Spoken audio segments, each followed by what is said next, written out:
190 million pound case का फैसला सुना दिया गया है। इमरान खान को 14 साल और बुशरा बीबी को 7 साल की सजा। 190 मिलियन पाउंड केस का फैसला सुना दिया गया। इमरान खान को 14 साल कैद और बुशरा बीबी को 7 साल की सजा हो गई है। इमरान खान और बुशरा बीबी के खिलाफ 190 मिलियन पाउंड केस का फैसला जज नासिर जावेद राना ने अडियाला जेल में सुनाया। फैसले के लिए इमरान खान को अडियाला जेल पहुंचाया गया, जबकि बुशरा बीबी और चेयरमैन पीटीआई बैरिस्टर गोहर भी जेल पहुंचे। इसके अलावा शुएब शाहीन, सलमान अकरम राजा और दीगर वकला भी अडियाला जेल में मौजूद थे। अदालत ने 190 मिलियन पाउंड केस में इमरान खान को 14 साल कैद बामुशक्कत और 10 लाख रुपए जुर्माने की सजा सुनाई, जबकि बुशरा बीबी को 7 साल कैद और 5 लाख रुपए जुर्माने की सजा सुनाई।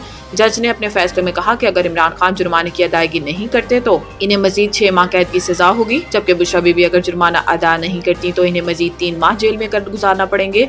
इसके अलावा अदालत ने अलकादिर ट्रस्ट यूनिवर्सिटी को हुकूमती तहवील में लेने का हुक्म भी दे दिया, जबकि अदालत की जानिब से फैसला सुनाए जाने के बाद बुशरा बीबी को कमरा अदालत से गिरफ्तार कर लिया गया और फैसला सुनाने के बाद जज नासिर जावेद राना अदालत से रवाना हो गए।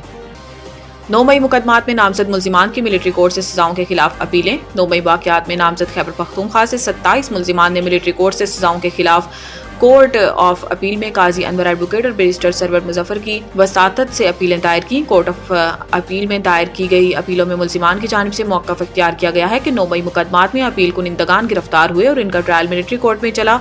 4 जनवरी को मिलिट्री कोर्ट ने मुल्जिमान को सजाएं दी। अपील में कहा गया कि मुल्जिमान को पूरी सफाई का मौका नहीं दिया गया और न ही ट्रायल के दीगर कानूनी तकाज़े पूरे किए गए। अपील कुनिंदगान के खिलाफ मुनसिफाना मुकदमा नहीं चलाया गया। मिलिट्री कोर्ट में सिविलियंस का ट्रायल चलाना गैर आइनी और गैर कानूनी है, जबकि अपील कुनिंदगान को ट्रायल के दौरान बुनियादी हकूक से भी महरूम रखा गया। अपील ऑफ कोर्ट में दायर अपील में इस्तदा की गई है कि तमाम अपीलों को मंजूर किया जाए और तमाम मुल्जिमान को इल्जामात से बरी किया जाए।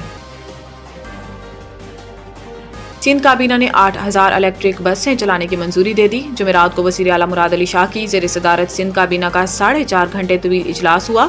इजलास में बताया गया है कि NRTC 8000 इलेक्ट्रिक बसें 3 मरहलों में चलाना चाहती है। अभी 50 बसें चल रही हैं। पहले मरहले में 500, दूसरे मरहले में 5000 और तीसरे मरहले में 2500 बसें चलाई जाएंगी। वज़ीर आला मुराद अली शाह की ज़ेर सदारत होने वाले इजलास में SPR और FBR के दरमियान डाटा शेयरिंग की भी मंजूरी दी गई। इलावा इजलास में 4 प्रोजेक्ट को SRB टैक्स से अस्सना की वापडा की दरख्वास्त भी मंजूर की गई है।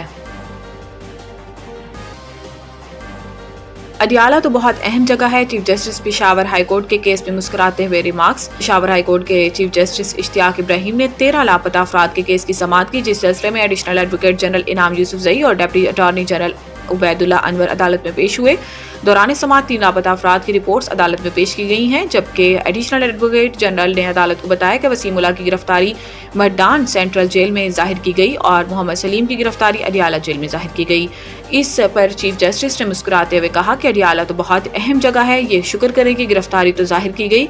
इस दौरान डिप्टी अटॉर्नी जनरल ने कहा कि मोहम्मद हुसैन की रिपोर्ट आई है, वो इदारों के पास नहीं। इस पर चीफ जस्टिस ने कहा कि मोहम्मद हुसैन का खानदान किसी पर FIR दर्ज करना चाहता है तो करवा ले।